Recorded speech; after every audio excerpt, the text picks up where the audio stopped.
Bienvenue sur Bulle de Bonheur, le podcast pour prendre le temps d'être heureux. Nous sommes Raphaël et Alban, chercheuses inconditionnelles de Bulle de Bonheur. Ce podcast est propulsé par les Jeux 2 minutes et publié tous les jeudis. Aujourd'hui, nous vous partageons l'épisode numéro 8, « Je soutiens mon entourage ». Oh là là, mais qu'est-ce que ça me chicote! Je lisais l'autre jour un article sur une étude réalisée en Angleterre en 2016. Cette étude concluait qu'aider les autres serait une manière d'être plus heureux. Je me suis dit que dans le fond, si cela nous rendait plus heureux, c'était sûrement que nous étions faits pour cela.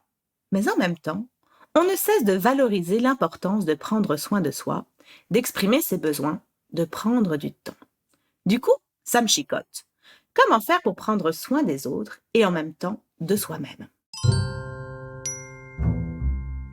Selon l'étude de la fameuse professeure Sonia Lyubomirsky de l'Université de Californie, dont nous avons parlé lors de notre premier épisode « Je fais de la place au bonheur », 40% de notre bonheur dépend de notre volonté.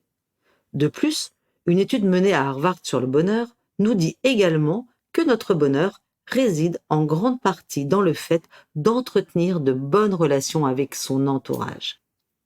Certains chercheurs sont même plus directs à ce propos. Christopher Peterson, par exemple, un des pères de la psychologie positive, dit que toutes les réponses sur les questions liées à l'origine du bonheur peuvent être résumées en 2 mots, les autres. C'est véritablement l'inverse de la phrase de Sartre, l'enfer c'est les autres. Bon, pas tout à fait quand même, car si la qualité de nos relations aux autres a un impact direct sur notre capacité à être heureux, on imagine bien qu'une relation difficile peut avoir l'effet inverse. Mais restons dans la psychologie positive et centrons-nous sur ce qui est positif plutôt que sur ce qui est négatif. Le positif, ce sont les relations satisfaisantes. Et une fois encore, la science nous éclaire en venant nous montrer l'impact physique et psychique de ces relations. Des relations de qualité ont d'abord un effet sur notre santé. Et oui, avoir une vie sociale épanouie permet de faire baisser la tension et les inflammations et renforce notre métabolisme. Et le contraire est vrai malheureusement aussi. La solitude et les conflits, par exemple, augmentent le risque de maladies et de troubles psychiques. J'ai entendu récemment une avocate iranienne qui est prix Nobel de la paix, Shirin Ebadi, qui raconte que les prisonniers politiques en Iran sont soumis à l'isolement. Et cet isolement est considéré comme une torture puissante psychiquement. Certains des prisonniers développent même des maladies graves et irréversibles. Si nos relations contribuent au bien-être de l'autre, elles vont aussi renforcer notre capital bonheur. Et toutes les enquêtes, les études le prouvent, les personnes qui ont permis d'apporter un plus dans la vie d'une autre personne évoquent satisfaction, sentiment de gratification et augmentation de leur bien-être.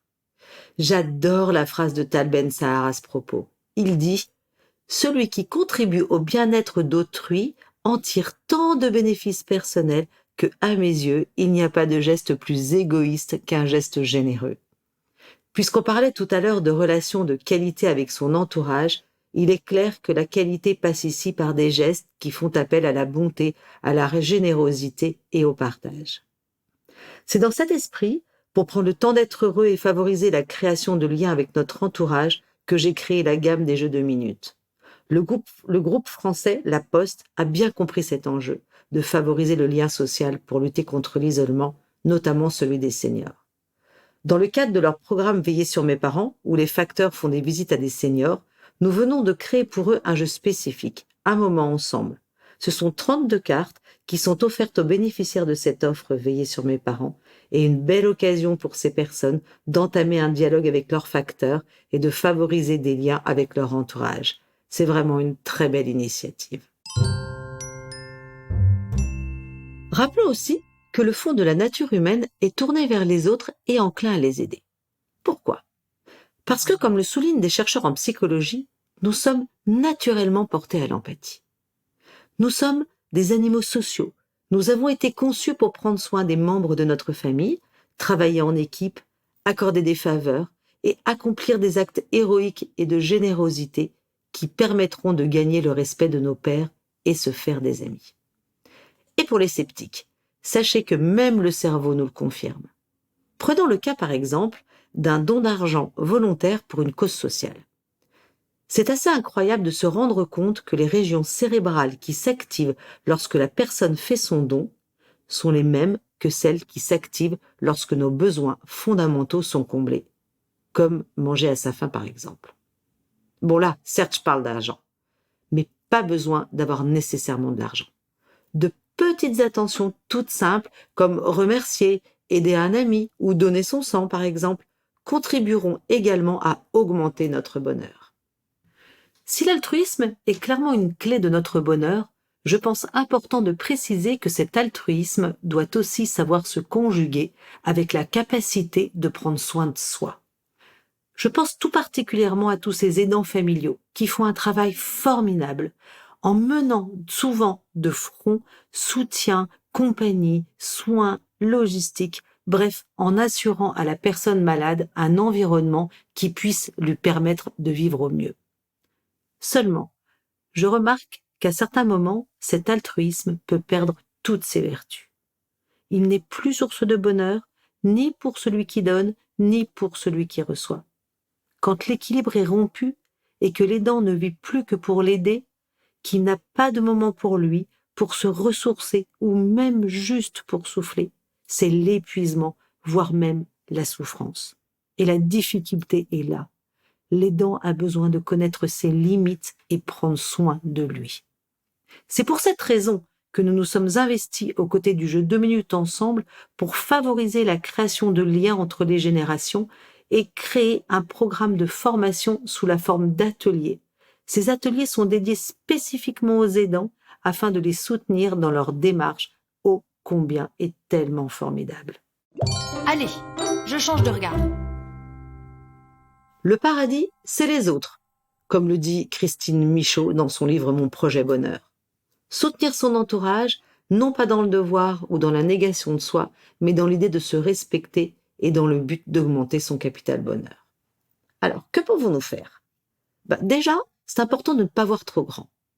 Si vous vous promettez d'organiser une vente de charité chaque mois ou de servir la soupe aux démunis tous les soirs, il est fort probable que vous vous découragiez ou que vous vous épuisiez.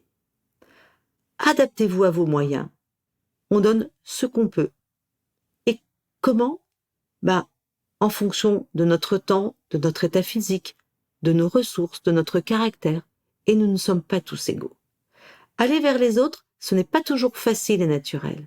Cela demande quelquefois de sortir de sa zone de confort, de dépasser certaines craintes. Bref, cela peut demander un peu de volonté aussi. Et souvenez-vous, pas besoin de grands sacrifices, des gestes simples de bienveillance suffisent. Comme par exemple, aider quand vous voyez une personne se battre avec une poussette dans un escalier ou quelqu'un qui cherche son chemin dans les rues. Prenez quelques minutes pour lui donner un coup de main. Faire des compliments, comme « t'es bien habillé aujourd'hui, j'aime bien ta coiffure », etc. C'est aussi laisser passer une personne devant vous à la caisse si elle n'a que 1 ou 2 articles alors que vous avez un chariot plein. C'est sur les réseaux sociaux, féliciter ou envoyer quelques mots d'encouragement à quelqu'un, faire un don à une cause valable, relayer une information utile. C'est aussi dire merci au chauffeur de l'autobus, à votre gardienne d'enfant, à votre collègue, au garçon qui vous a servi un café.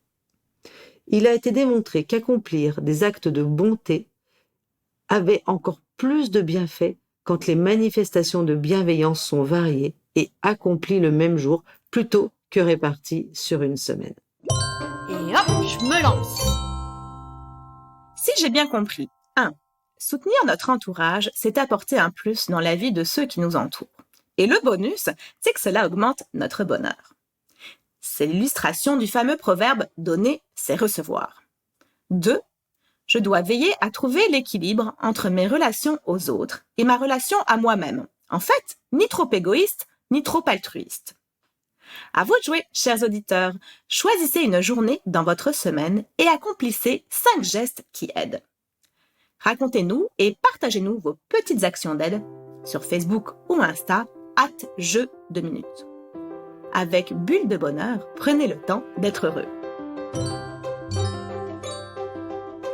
Merci pour votre écoute. Si vous avez aimé, dites-le nous avec 5 étoiles. Laissez vos commentaires et envoyez des bulles de bonheur à vos amis en partageant ce podcast. Inscrivez-vous à la newsletter en allant sur notre site jeuxdeminutes.com, GUX, 2 en chiffres, minutes avec un S, pour être notifié des prochains épisodes. Bulle de bonheur est propulsé par les jeux 2 minutes, 52 cartes pour prendre le temps d'être heureux.